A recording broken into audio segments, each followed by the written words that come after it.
New today, a potential breakthrough in the escalating trade war. President Trump and President Xi could talk as soon as this week.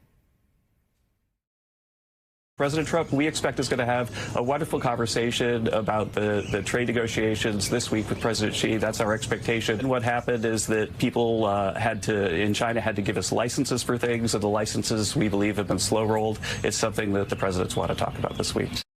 The announcement comes after days of verbal sparring from both sides, with Chinese officials clapping back at the Trump administration, calling on the U.S. to cease discriminatory restrictions, and President Trump's fiery attack on social media, where he accused China of violating the trade truce meant to roll back tariffs.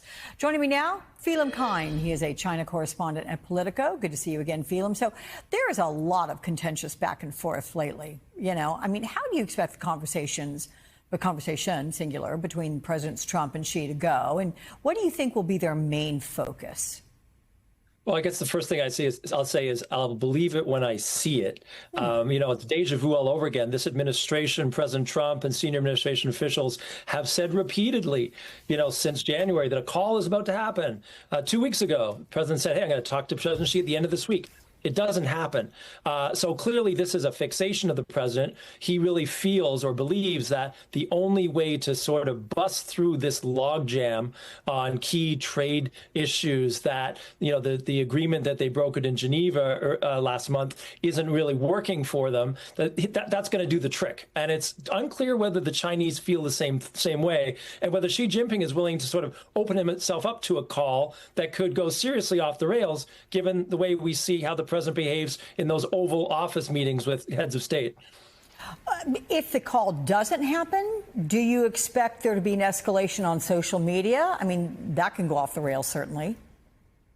Clearly, this is something that President Trump wants very much. So if the Chinese really feel that this is a make or break moment in which they need to placate President Trump, they need to give him some communication with Xi, in which they agree to some certain compromises on both sides, if that's what it takes, then the Chinese will do it. But the Chinese obviously feel very emboldened and powerful. Unlike what President Trump says, that they have no cards, Beijing feels like it holds a lot of cards. And one of those key cards is this idea, are critical minerals, rare earths, which are necessary to civilian and military industry here in the U.S. And Beijing controls like 80% of the world's supply. And look, there may be another card in their hand there, because yesterday the U.S. Trade Representative's office extended the expiration date for exclusions on tariffs for certain Chinese imports from May 31st to August 31st. This is not the first time the administration has pushed back the expiration date. Walk us through what these exclusions involve and what might have prompted another push. Do you think the administration's using extensions as a way to bargain? So I think so these are 301 tariffs. So these are basically tariffs that USTR imposes on products that it believes are produced with unfair subsidies or just outright dumping by Chinese state-owned firms.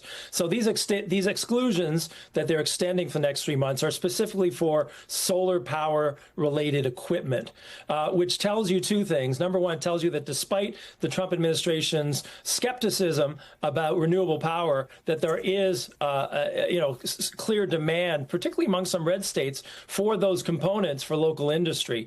And to a certain extent, it could be a sweetener to indicate that the government is here, that the U.S. is willing to bend a bit in order to get meaningful back and forth at the negotiating table, or in that call with Trump and Xi, if that actually happens. We saw President Trump lash out at a reporter after they brought up that new term coined to describe the president's tariffs, taco, or Trump always chickens out. Does this extension qualify as a taco tariff? Do the extensions stop at some point? The president, the president's in the driver's seat here. And so he's obviously being advised by USTR Greer, by Besson at Treasury. But clearly, if we're looking for a strategy, it's hard to find. This is clearly tactical, and it's a short-term bid to try to shake things up, because there's clearly a logjam. And whatever they agreed to in Geneva isn't addressing the issues that the administration and what Trump himself feels are most important. What happened to 90 deals in 90 days, Phelim? From the outset, was that just some moniker? Was that ever going to happen?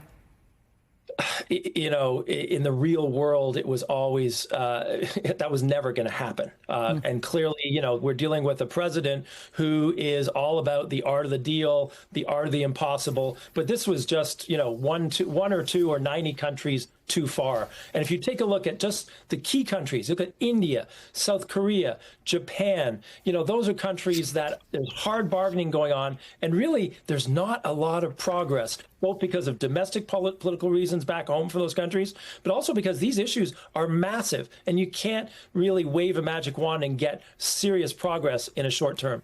Okay, Phelim Kynes, good to talk with you again. Thank you much.